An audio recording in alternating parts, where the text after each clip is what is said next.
怎么就想不开自杀了？他女儿还那么小，可怜哟。哎呀，可怜什么呀？听说是婚前失贞，被夫家给撵出来了。那孩子呀，还是他偷人生的野种。要我说，这种人就该进猪笼。昭昭不是野种，昭昭是娘亲的宝贝，娘亲不会自杀的。娘亲昨天还说要带昭昭去吃城南的麦芽糖，娘亲才不会丢下昭昭的。有人不忍心上去拉他，丫头啊，你娘已经去了，快起来，别冻坏了啊。昭昭不冷，昭昭想陪着娘亲。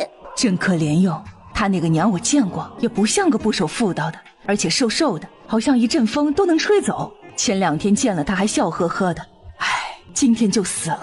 很快衙门的人来了，仵作验了尸身以后叹了口气，死者是自杀，不过生前应该被虐待过，身上有不同程度的伤痕。既然如此，就替他收敛了吧。这丫头怎么办啊？中永侯府那边不打算认他，说他是个野种，早点死了才好呢。昭昭眼泪涌了出来，他想说他不是野种，可他不敢出声。不远处，一辆低调奢华的马车停了下来。前方发生了什么？属下这就去探探。侍卫离开了片刻，又折返回来。启禀王爷，是5年前怀着孕被中永侯府赶出来的温家大小姐温时宜，她在院子里自杀了。就是被错报找回来的大小姐。据说这温时宜刚出生就被调包，被村妇养大，后来才被温家找回来。只可惜是个不安分的，容不下养女温奕欢，处处针对陷害，被温府给扫地出门。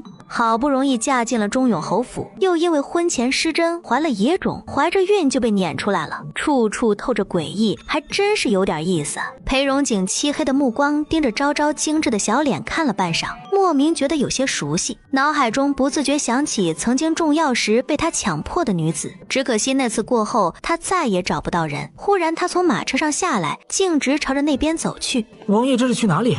燕雨，本王缺个女儿，你看她怎么样？王爷是想收养那个孩子啊？裴荣景阴冷的目光猛地瞥向他。你想说什么？属下是觉得王爷真有眼光，那孩子一看就跟王爷很像，简直一个模子刻出来的。他说着，目光又看了眼昭昭倔强的小脸，莫名的真觉得像极了。该不会真是王爷的孩子吧？昭昭正哭着，一道阴影照在他的头顶，他茫然的抬起头。小丫头，本王缺个女儿，你要爹爹不要？昭昭沉默。半个时辰后，裴荣景命人将温时宜的尸身收敛了，找了个风水宝地下葬。好了，现在可以跟本王回家了吗？谢谢叔叔帮我埋葬了娘亲。叫爹爹。爹爹。皇宫，太后的慈安宫。气死哀家了，哀家不过是让他去相看个姑娘，他倒好，竟然将人家姑娘的眉毛都给烧了。这要哀家什么时候才能抱上重孙女儿？太子还年轻，您还不如指望皇上多生几个。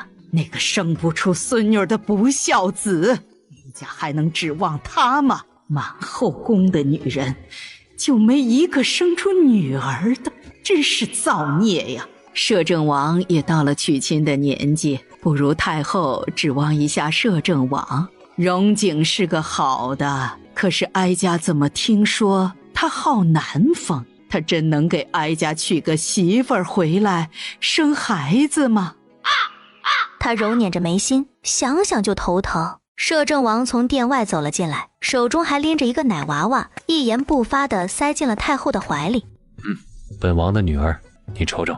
太后惊得不轻，险些扔掉手中的小人儿，低头看了眼，就见一个脏兮兮的小女娃怯生生地望着他，叫皇祖母。皇祖母。片刻后，太后如梦初醒。你从哪儿抱来的孩子？母后不觉得这孩子和本王很像吗？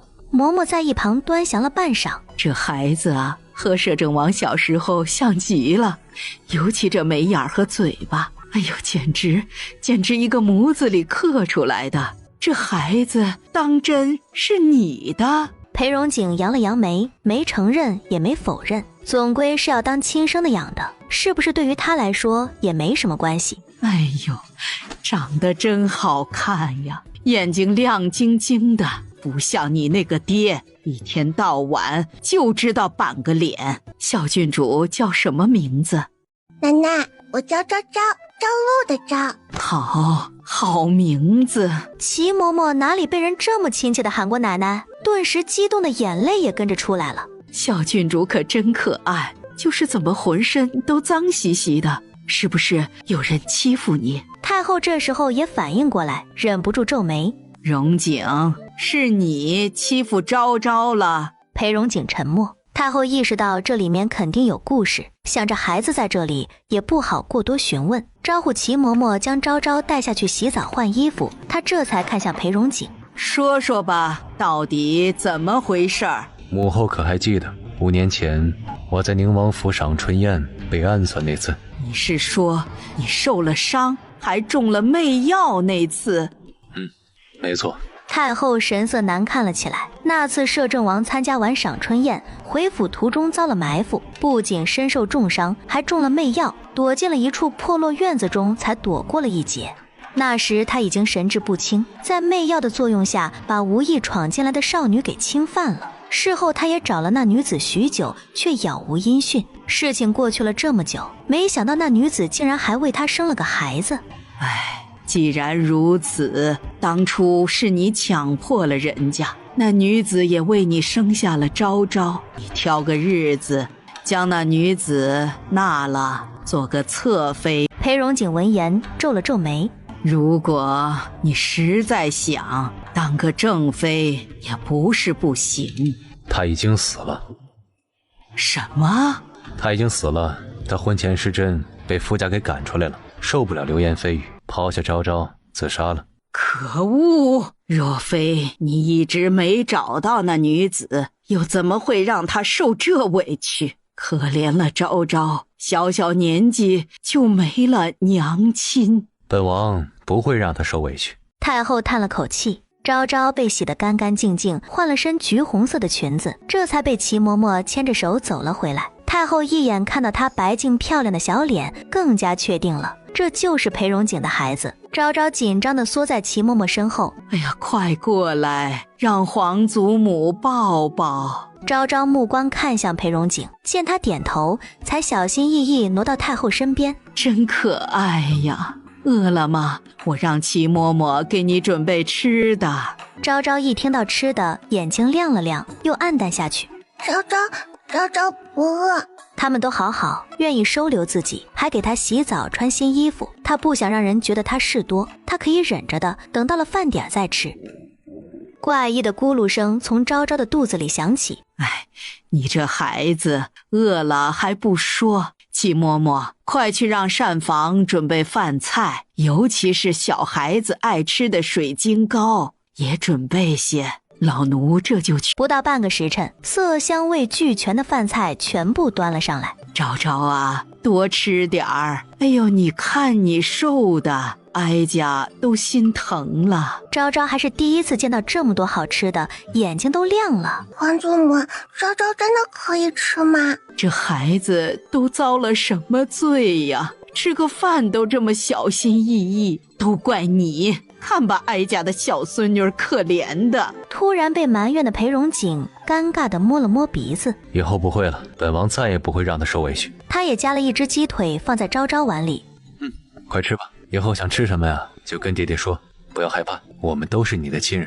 昭昭乖巧地点头。他小小的一个人，吃饭的时候也是慢条斯理的，小口小口的吃，看起来格外小心。昭昭吃的不多，长期的营养不良导致他的胃口很小，没吃2口就饱了。他看着还剩下大半碗的饭菜，有些不舍。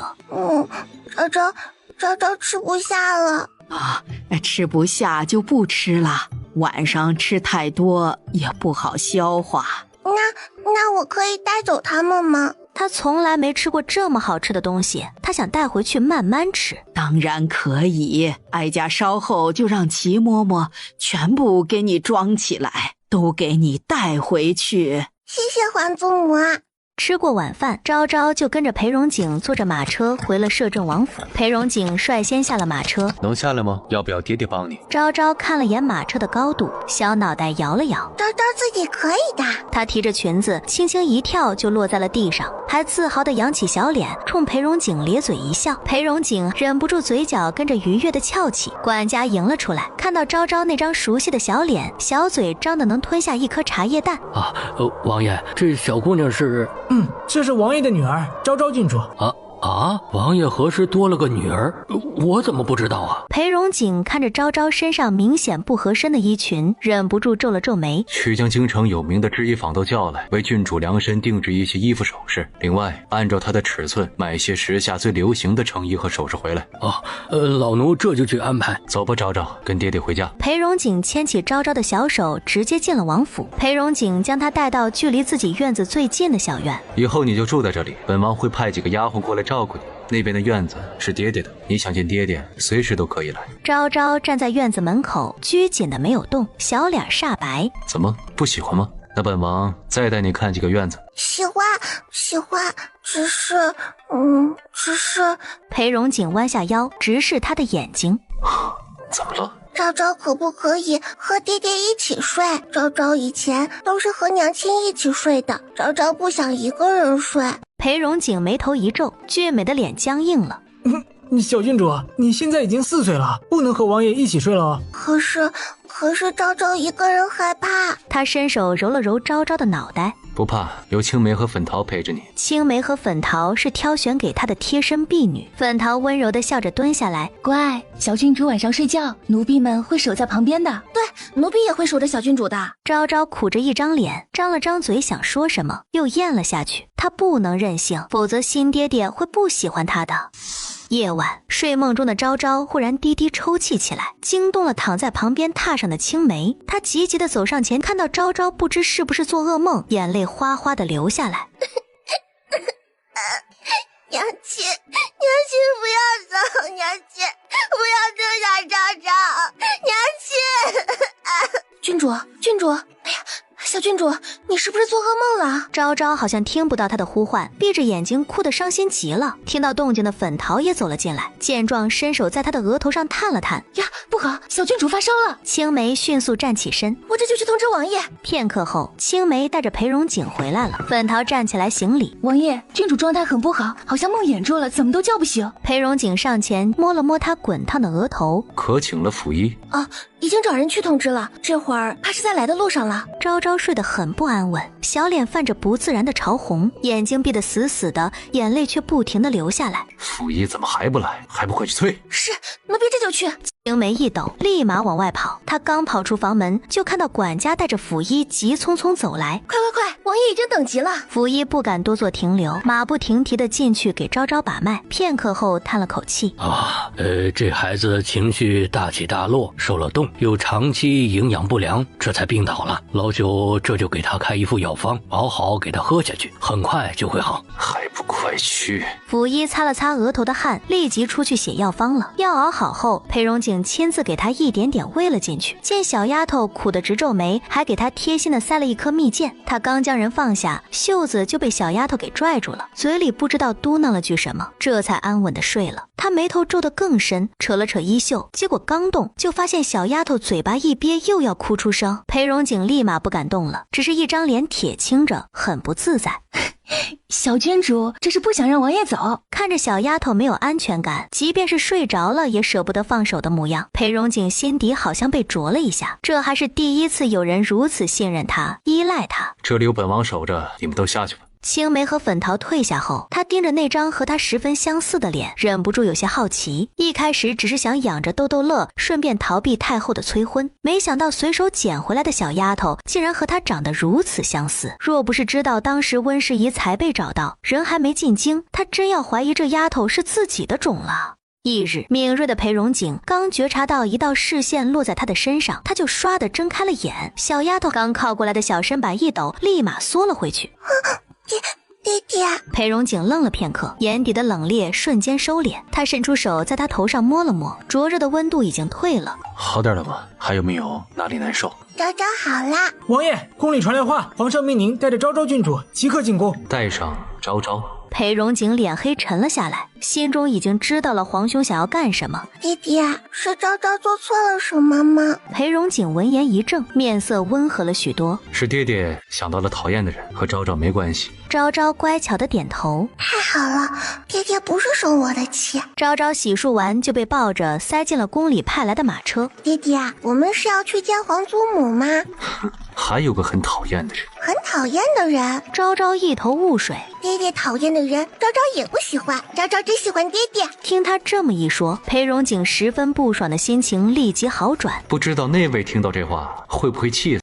慈宁宫，裴荣景刚牵着昭昭进去，就被一群人给围住了。啊，这是摄政王的女儿吗？跟她长得好像啊，好乖，好甜。太子殿下绕着昭昭走了一圈，哪里像了？分明更像本殿下。皇叔绝对是抢了姑的女儿。二皇子轻嗤出声：哼，大哥好不要脸，自己不想娶妻子自己生，就想抢别人的。六皇子趁机钻到了昭昭面前。哎，小娃娃，本殿下瞧你颇有几分眼缘，可否跟本殿下回府啊？昭昭害怕的往后缩。这就是爹爹讨厌的人吗？果然好可怕，一上来就想抢走昭昭。朕还在这里，什么时候轮到你们了？况且昭昭和你们辈分相同，你们是想占谁的便宜啊？太子和六皇子俊脸一窘，还没开口解释，就感受到一道阴冷的视线落在他们身上，抬头就与裴荣景目光对上。皇叔，好巧啊，你也在啊！侄儿眼睛可真好使，本王一直在这里，你才看到。太子裴敬轩尴尬的恨不得找个地洞钻进去。昭昭，快过来，朕是你的黄伯伯。昭昭害怕的往裴荣景身后缩了缩，抬头看向自己爹爹，好似在询问。裴荣景眉头一挑，有被愉悦到。皇兄，我女儿她怕生。皇帝气得咬牙切齿，别以为他没看见，刚才小丫头是想询问他的意见，结果这家伙直接变相的拒绝他。太后在一旁笑得开怀，丫头快过来，哎呀，让皇祖母抱抱。就在众人以为昭昭不会去时，昭昭直接朝太后扑了过去。皇祖母啊！哎，众人面色一僵，这咋还挑人呢？尤其是皇帝，脸黑得像锅底。太后见他那吃了瘪的样子，忍不住笑出声：快去让你黄伯伯抱抱。他从昨夜呀听说你的存在，到现在都没舍得闭眼，一大早就盼着你过来啦。昭昭闻言有些吃惊，不自觉地朝皇帝看去，后者僵硬黑沉的脸在看到小丫头看过来时，硬是挤出一抹笑。昭昭突然觉得她有点可怜，小眼神不自觉扫向裴荣景。裴荣景见皇帝吃瘪，心情大好，想过去就过去，爹爹准了。昭昭眼睛倏的一亮，迈着小短腿就朝皇帝伯伯身边跑。黄伯伯。朕的好昭昭。他立即弯腰将昭昭抱起来放在腿上。昭昭快说，你都喜欢什么？只要朕有的都给你搜罗过来。什么都可以吗？什么都可以。那昭昭要好多好多糖果，要吃不完的糖果。昭昭喜欢吃糖，可是娘亲买不起糖果，昭昭就只能爬到树上摘桃子吃。可是桃树上的果子好小好涩，每回昭昭吃了，嘴巴都会麻麻的。众人一听，全都愣了下，尤其是皇帝气鼓鼓地瞪着裴荣景。你就是这么照顾昭昭的？朕看你也当不好一个父亲，不如将昭昭记在朕的名下，朕一定会是一个好父亲的。那都是本王找到昭昭以前的事情，以后本王不会让她受一点委屈。皇兄想要女儿，还是和黄草努力生一个吧。还生啊？都生了3个了，全是男孩，放过我不好吗？太子、二皇子和六皇子都是我生的呀。你别得意，朕早晚会有女儿的。昭昭眼底浮现笑意，他觉得这些人好像都不讨厌他，而且还都是爹爹的亲人，他好开心，他以后也是有亲人的人了。在宫里吃过早膳，皇帝又安排马车将他们送出了宫。刚走进王府，管家就急匆匆地走来，在裴荣景的耳朵边低语了句。裴荣景的面色顿时阴沉了下来。昭昭，爹爹还有公事处理，你先回院子好不好？我可以在旁边等爹爹吗？裴荣景皱了皱眉，想起地牢的血腥。爹爹是要去审讯犯人，你不害怕？有爹爹在，昭昭什么都不怕。什么都不怕，这小丫头可真敢说。好，爹爹带你去，不过一会儿可别害怕的哭鼻子。昭昭信心满满的点着小脑袋，紧跟在他的身后。几人很快来到了王府的地牢。裴荣景悄悄朝小丫头扫了一眼，见她并没有露出恐惧的神色，悬着的心松了下。地牢中央绑着一个黑衣人，他的身上布满了鞭伤。燕羽见到来人，立马恭敬道：王爷，刺客还是不肯招供。他说完就对上了昭昭的小眼神。王爷竟然把郡主都带来了。裴荣景冷冷地哼了声，牵着昭昭的手走上前。本王劝你还是老实交代，否则本王不介意一刀刀将你凌迟。你以为我会怕死啊？想要知道我主人是谁？等你死了，我再告诉你。还敢嘴硬？这个人我认识，我在淮南王府见过他。我也是。上次我偷吃了王府里的一点糕点，他还想杀了我呢，还好我跑得快。他就要死了。摄政王可是凶残的很，绝对不会放过他。昭昭微微皱眉，他爹爹才不凶残。他顺着声音朝牢房的角落望去，竟然看到了2只小老鼠凑在一起啃着馒头屑。他呲了呲牙，凶巴巴道：我弟弟是大好人，天大的好人，对昭昭很温柔的，才不凶呢。2只老鼠惊愕地看向昭昭，他是在跟我们说话吗？不确定，要不再看看？没错，我就是在跟你们说话。老鼠手中的馒头屑掉在了地上，一哄而散。过了一会儿，又小心翼翼地跑回来。你真能听懂我们说话。你们不准说爹爹的坏话。不说。你们刚才说你们见过这个坏人，那他是哪里的？淮南王府啊，他是淮南王养的死士，就是他想要刺杀你爹爹。一次不成，他们还会派人过来的。好像是你爹爹拿了他什么重要的东西，他怕那东西泄露出去。可恶，我是不会让他得逞的。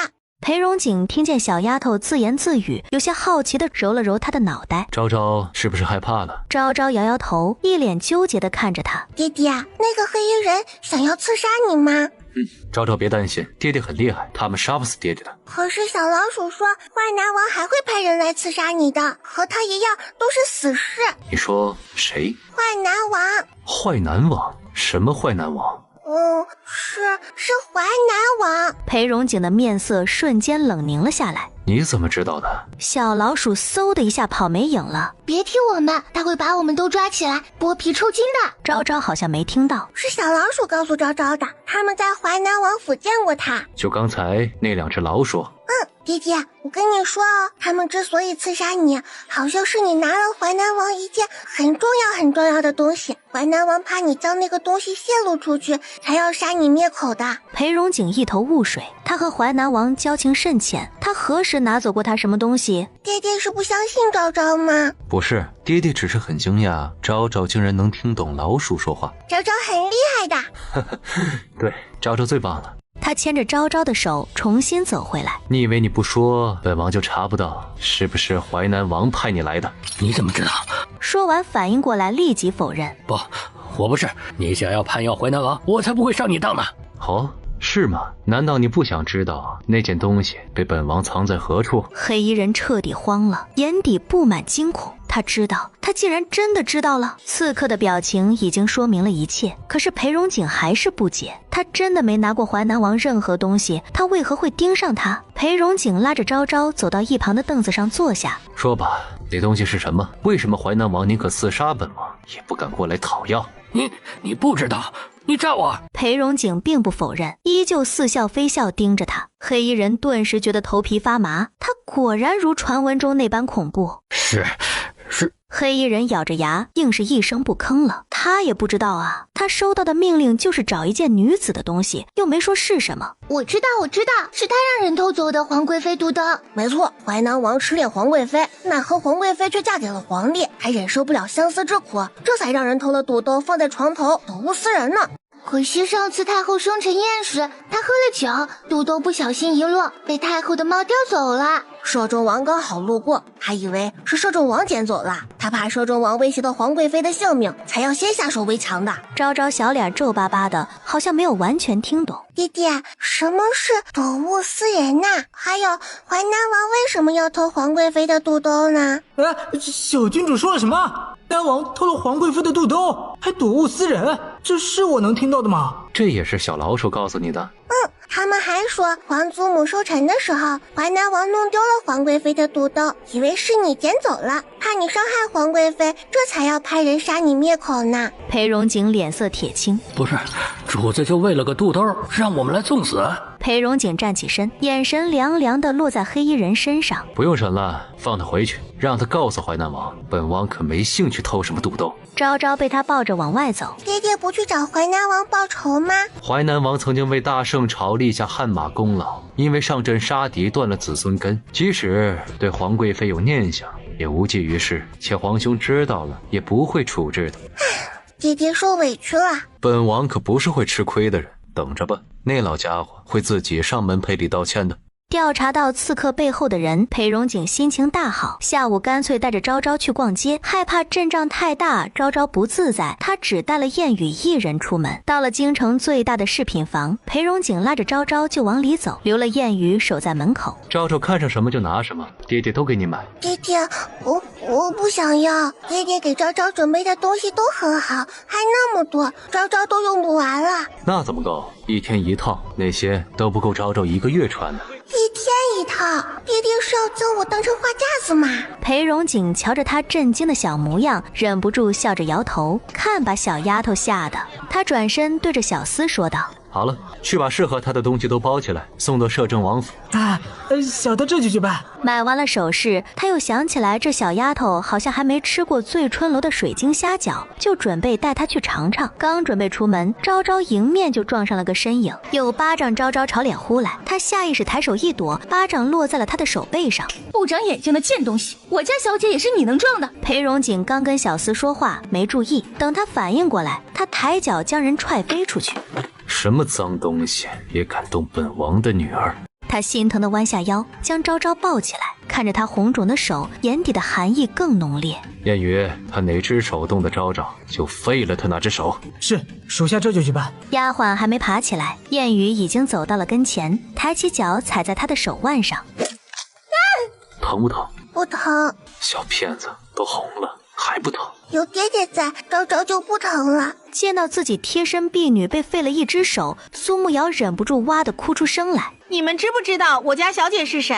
她可是中永侯府的五小姐，你们敢这么对我们，就不怕中永侯府报复吗？报复本王很好。燕语，让人去请中永侯过来。是。这人竟然认识中永侯，他还自称本王，该不会是什么皇室中人吧？丫鬟哆嗦了一下，咬了咬牙，不甘示弱。哼，你们撞到了人，还敢叫我们侯爷过来，怕不是想要虚张声势吧？他一个王爷出门，怎么会不带随从？肯定是冒充的。小厮已经将东西打包好抱了出来，一见这阵仗，顿时慌了。裴荣景却示意他搬来了东西和茶具，径直坐了下来。别急，等爹爹替你报仇。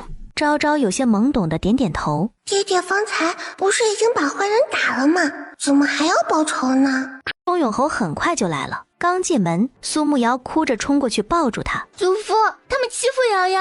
哎呦，这不是我最疼爱的小孙女吗？怎么哭成这样了？瑶瑶乖，快告诉祖父，谁欺负你了？是那个小贱人，他不仅撞了小姐，还让他的人打断了小姐婢女的手。好大的胆子！你们没说瑶瑶是中永侯府的小姐吗？奴婢说了，可是对方根本就不把中永侯府放在眼里，还嚣张地说，即便中永侯来了，也得向他们低头认错。苏慕瑶诧异地看向丫鬟，刚才对方这么说了吗？不过看到祖父越发愤怒的脸，苏慕瑶立即打消了说穿的念头。那个小贱人竟然如此羞辱我，就要好好教训一顿。还有他身边那个人，他竟然敢打断翠儿的手腕，真是该死！放肆！那人在何处？在那里。钟永侯恼怒地抬头，猛地瞧见一张熟悉的面孔，立即上前恭敬道：摄政王怎么也在这儿？您刚才可是看见了那欺负我孙女的贼人？裴荣景嘴角一勾，将手中茶盏放下。本王就是钟永侯口中的贼人，钟永侯打算怎么处置本王呢？王爷这是何意啊？怎么，你家里的贱婢没有告诉你？钟永侯难以置信地扭头朝丫鬟望去，后者紧张地缩了缩脖子。贱婢刚才说是王爷的人撞到了瑶瑶，还出手伤了他的贴身婢女，可有此事？即便您是王爷，也不能肆意伤人吧？今天他要是不给我一个解释，我就进宫告御状。我的孙女儿可不能白白被欺负。是又如何？王爷，不知老夫的孙女儿哪里得罪了王爷，您要如此对她一个小娃娃？你在质问本王吗？老夫不敢。钟永侯嘴上说着不敢，态度却很恶劣。他可是跟着先皇打江山的，在摄政王跟前，他就是长辈。一个他看着长大的毛头小子，还敢在他跟前耍威风。若是没有他们这些老的帮忙，他能当上摄政王，江山能是他裴家的？放肆！那钟永侯不如先回答本王，掌国郡主又该当何罪？什么郡主？哼，本王的女儿昭昭郡主被你钟永侯府的贱婢给打了。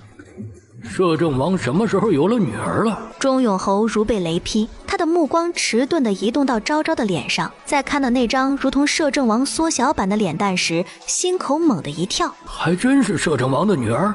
他猛地扭头冲丫鬟质问：你怎么没说郡主被打了？丫鬟被吼得一缩扑通跪在了地上。奴婢他刚刚还撒谎呢，爹爹才没有说过，即使钟永侯来了也得低头认错，那是他自己说的。昭昭说完，仰起头看向裴荣景：爹爹，昭昭没有说错吧？昭昭记性最好了，当然没说错。钟永侯怒火攻心，他堂堂侯爷竟然被自己家的下人给耍了。瞧着裴荣景对昭昭的宠溺，钟永侯知道今天怕不能善了了。是老夫没有看管好下人，让他们冲撞了郡主，老夫回府后定会好好管教。侯爷还真是慈悲，要是本王的人，这种欺主的奴才就该杖杀了。奴婢知错了，求侯爷放过奴婢，奴婢再也不敢了。钟永侯黑沉着脸：来人呐，将这2个欺主的贱婢给本侯拉出去打杀了。侯爷饶命啊！郡主，我们错了，求求你放过我们吧。很快就有人将他们拖了出去。昭昭张了张嘴，想替他们求饶，看到裴荣景阴沉的脸时，又憋了回去。是觉得爹爹太狠了吗？爹爹没有错，如果今天昭昭没有爹爹护着，昭昭肯定会被他们打死的。裴荣景愉悦地挑挑眉，没想到小丫头还不蠢。苏慕瑶小脸煞白，眼睛死死地盯着昭昭，都怪他，要不是他，看着他从小长大的2个丫鬟也不会被杖毙了。很快外面的求饶声小了下去，直到停止。老夫这么处理，王爷可满意了？只是处置2个本就该死的丫鬟罢了，本王为何要满意？那王爷还想怎么样？侯爷的人打伤了本王的女儿，还一口一个贱人，侯爷难道不应该给予补偿吗？王爷是想……刚好本王的昭昭缺些首饰，本王正打算给他买些回去，不如这笔钱就由侯爷来出，如何？钟永侯气得牙疼，也不得不认栽。只是到付账的时候，他以为自己出现了幻听。你说多少？2万两？她一个小丫头买那么多首饰做什么？本王的女儿就要宠着，1天1套不行吗？侯爷还是快付钱吧，本王还要带昭昭去吃醉春楼的水晶虾饺呢。你有钱，你了不起，你有本事你出钱呢。最终咬着牙将银票掏了出来，临走时还恼火地冲昭昭冷哼。父女俩开心地去吃了醉春楼的水晶虾饺，一直到傍晚才回家。刚进王府，守在门口的2位皇子就涌了上来。嘿嘿，昭昭，快看哥哥给你带了什么。2皇子裴景彦从后面撞开他。昭昭肯定最喜欢2哥哥带来的糖葫芦了，对不对？昭昭呆愣愣地看着他们，一时之间忘了反应。这么晚了，你们过来干什么？嘿嘿，当然是来找昭昭妹妹的啦。我可是求了父皇好久啊，他才同意我和2哥出来的。以后是要在皇叔的府邸里住上几日了。没错，皇祖母担心昭昭没人陪她玩，也同意了我跟过来。裴景彦勾唇一笑，都近水楼台先得月了，他就不信骗不走昭昭跟他们回宫。裴荣景垂眸看了眼昭昭，昭昭还小，他又不能随时待在昭昭身边，他确实需要有人陪伴。想留下来可以，不过你们可要保护好昭昭。若是让本王知道昭昭受了委屈，本王立即将你们打包送回去。皇叔放心，有我们在，谁也不能欺负昭昭。翌日一早，摄政王就去了昭御司处理公事，裴景彦和裴昭堂带着昭昭去了白鹿书院。刚走进书院，迎面就撞上了被人围在中间的苏慕瑶。他一见到昭昭，眼睛都红了。哥哥，就是他，是他昨天撞了瑶瑶，还让祖父杖毙了翠儿他们。跟在他身后的2个小萝卜头闻言，神色立即变了。苏松年将苏慕瑶拉到身后，好一个小贱人，敢害得我妹妹被祖父责怪，看我今天不打死你！哥，别跟他废话，直接打。他就是个小野种，也不知道走了什么狗屎运，被摄政王捡回去。我看啊，摄政王就把他当个玩意儿，玩腻了就扔了。苏洵在旁边煽风点火，昭昭吓得往后一躲，两人直接冲了过来。旁边的裴景燕立马上前护住昭昭。谁准你打我妹妹的？呸！就打他了，谁让他欺负我妹妹？你敢拦着我们，我连你一起打！小爷不发怒，你当我们是病猫啊？裴昭堂也火了，很快4人就扭作了一团。裴景燕和裴昭堂压着对方打，不一会儿就打得他们鼻青脸肿。苏慕瑶还想趁昭昭不注意从身后推他一把，谁知道昭昭早就看到了，他猛地侧身，伸脚绊在他的腿上。苏慕瑶重心不稳，直直朝苏松年他们摔下去。昭昭骑上去就左右挥拳。他从小就爬树摘桃子，力气可比这些同龄人还大。苏慕瑶嘴角都被打出血了，疼得哇哇大哭。裴景燕和裴昭堂对视一眼，妹妹也太厉害了。很快这边的动静引来了夫子。你们当老夫的学堂是什么地方？把你们的家人都给老夫叫过来，老夫倒是要看看他们是怎么处置你们。听说要叫家长，苏松年、苏洵和苏慕瑶顿时小脸煞白。他们的父亲要是知道他们在学堂里打架，肯定会家法伺候的。反倒是裴景燕和裴昭堂很是淡定。敢让皇帝过来，吃了雄心豹子胆了。白鹿学堂的学子们不仅有名门望族，也有平民百姓。为了防止学子们一心只想攀附权贵，来这里的人都隐瞒了身份。苏慕瑶的父亲最先来的。发生了什么事情了？你脸上的伤是怎么来的？都是那个坏丫头，她推倒了我，还让人打伤了哥哥。苏怀瑾的目光顺着她的手指落在昭昭身上。这丫头有点眼熟啊，我以前见过吗？真是个没有教养的东西。咦，羞，打不过就告状，不是你们先动的手吗？2个大废物加一个小废物，哼，就凭你们还想打我妹妹？嘿，弱鸡！真想撕了这2个人的嘴巴呀！苏怀瑾从他们的对话中分析出来一些真相。小小年纪就怂恿他人打架，你的家教就是这般低劣吗？慕瑶是他的女儿，他看着长大的，若非主动招惹他，他是断不会主动欺负人的。小丫头年龄不大，心思却这般歹毒，也不知道大人是怎么教的。这样道德素质低下的人是怎么进的白鹿书院呢？已经走到院门口的裴荣景恰好听到了这句话。苏怀瑾就是将温世宜休弃出门的人，虽然不知道温世宜是否婚前偷人，但昭昭现在是我的女儿，昭昭的教养还轮不到别人指手画脚。裴荣景轻嗤一声，迈着步子走了进来，目光先在昭昭身上扫过，见她没有受伤，这才转向苏怀瑾。本王的女儿教养如何，还轮不到苏世子来评判吧。他说完垂头看向昭昭，安抚地揉了揉她脑袋。昭昭一向最乖了，你女儿为何要欺负昭昭？不应该从她身上找找问题。如果世子实在找不出来，本王也可以代劳。千错万错都是你女儿的错，跟我女儿有半毛钱关系？听懂了他话里面的意思，苏怀瑾的脸色难看了些许。据我所知，摄政王好像并未娶亲，哪来的女儿呢？怎么，本王娶没娶亲，纳没纳妾，与谁睡了，难道还要向世子一一禀报吗？在下不是这个意思。那你什么意思？怀疑本王的女儿是假的，故意借机找世子不痛快？在下……裴荣景直接打断他。你女儿为何要欺负本王的女儿？你不妨回去好好问问钟永侯，若再有下次，本王会直接替你管教。苏怀瑾眼底充满不解，疑惑地看向苏慕瑶，见对方目光心虚的躲闪，顿时觉得事情恐怕不简单。此事在下定会调查清楚，给王爷一个交代。交代？本王不喜欢等，不如世子现在就给本王一个交代吧。苏怀瑾神色一正，暗自咬了咬牙，转身对着3人各扇了一巴掌，直接将3人打懵了。尤其是苏慕瑶眼睛红彤彤的，还不敢哭出来。王爷现在可满意了？不满意，继续打，打到本王满意为止。王爷，怎么需要本王的人亲自代劳？苏怀瑾脸已经难看到了极点，他捏了捏手，转身又对着3人扇，巴掌声此起彼伏，听得人心肝俱颤。裴荣景抱起昭昭，转身就走。燕羽，你留下。苏世子什么时候打得他们跪地求饶，什么时候放他们离开。属下遵命。出了学院，裴荣景才担忧地看向昭昭。昭昭可曾见过他？昭昭并没有见过他，爹爹为何这般问？裴荣景眼底闪过了然，同时松了口气。没见过最好，像他那种烂人，昭昭还是别跟他扯上关系的好。都听爹爹的。嘿，皇叔，我们厉害吧？我们今天可是保护了昭昭妹妹哦。啊，皇叔，你为什么打我呀？谁让你们带妹妹来白鹿书院的？我们怕妹妹在家里无聊，这才带她出来的。还有你当哥哥的都不知道拦着点儿。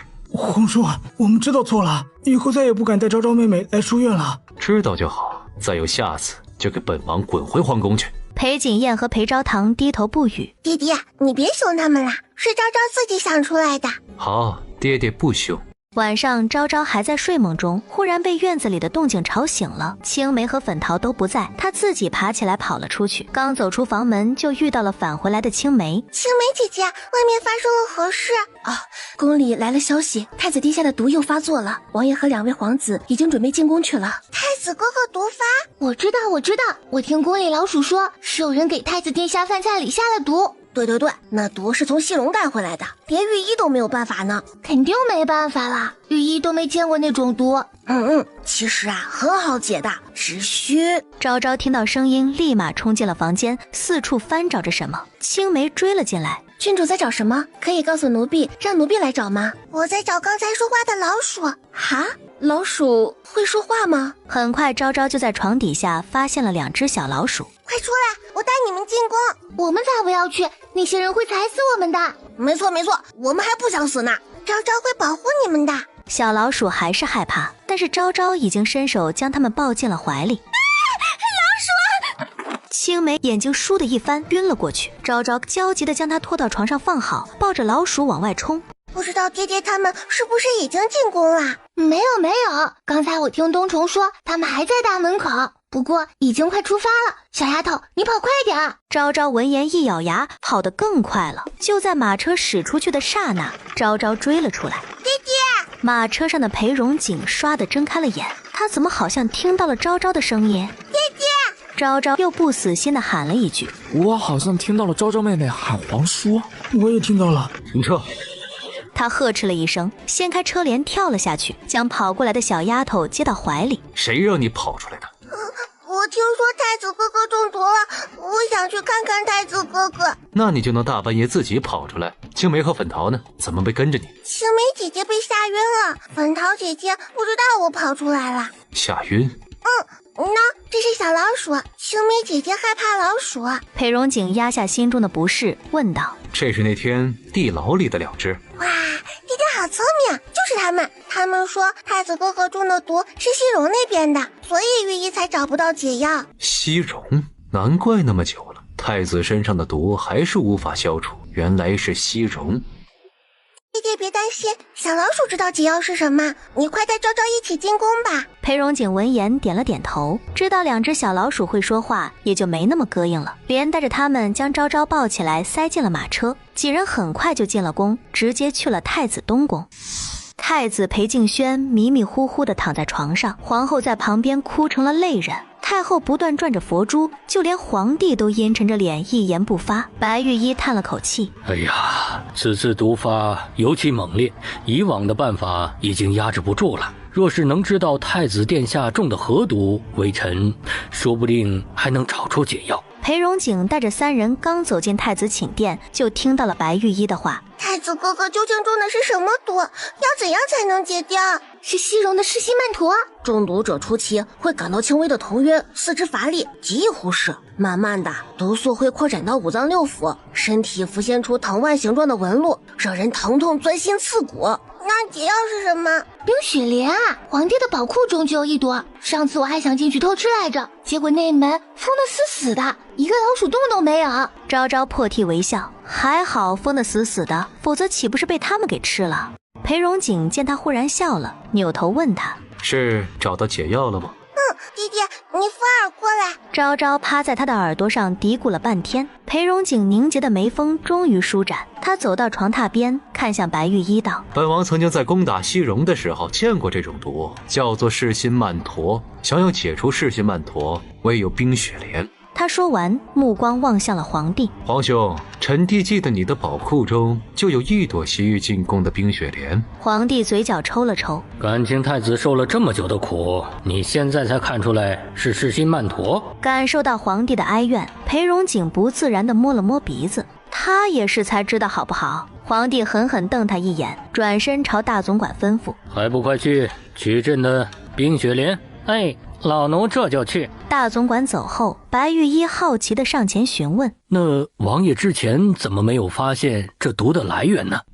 噬心曼陀起初症状并不明显，本王也是今日看到他脸上的青痕才想起来的。裴荣景信口胡诌了个理由，偏偏这个理由让人不得不信服，因为太子之前毒发确实没有这些症状。一个小太监趁人不注意，打算悄悄溜出去。呀，快看，那个偷毒的杀人凶手要跑啦！昭昭耳边忽然响起一道清脆的声音，他茫然地抬头看去，正好看到太后身后齐嬷嬷怀里抱着的小白猫。这小丫头一直盯着本庙干什么？不去抓下毒的太监，看本庙就能抓住凶手了。她怎么还看本庙？难道本庙今天没洗脸，被她给干出来了？就说不能给人类当宠物，本庙都堕落了。哼，明天就去后妃宫里偷2块金元宝耍耍。这只肥猫好啰嗦，比昭昭还啰嗦呢。小丫头，那只猫说的没错，你再不去抓那个小太监，他就要被灭口了。小老鼠缩了缩，往昭昭怀里躲得更深了，生怕那只肥猫看到它们。白猫轻蔑的眼神扫过昭昭的怀里，嫌弃的不行。它可是天天光顾御膳房的喵，有山珍海味的美食不吃，它会去吃2只臭老鼠。昭昭不敢耽误，上前扯住裴荣景的衣摆：爹，快跟我走，再不去就来不及了。裴荣景有些懵，很快他就在昭昭的带领下来到了冷宫附近。爹，快抓住那个人，是他给太子哥哥下毒的。裴荣景顺着他的手指看向冷宫门口，那是太子宫中的长侍太监，他怎么会来冷宫？难道真是他给太子下的毒？爹，快，他马上就要被灭口了，快抓住他，就能知道是谁要害太子哥哥啦。裴荣景神色一凛，抱着昭昭直接从城墙上越过。我飞起来啦！他们刚一落地，就看到长侍太监正被一个黑衣人按着往井里丢。什么人？裴荣景抱着昭昭迎了上去，黑衣人顿时一惊。裴荣景冷着脸和对方打得有来有回，几个回合下来，他不仅没有杀得了太监，自己还受了重伤。黑衣人自知不敌，一个虚晃猛地朝黑夜逃窜而去。裴荣景刚想追过去，爹，快救人，他被灌了毒药。他猛地回头，果然看见长侍太监的脸色青紫，明显中毒的迹象。裴荣景提着他直接回了东宫。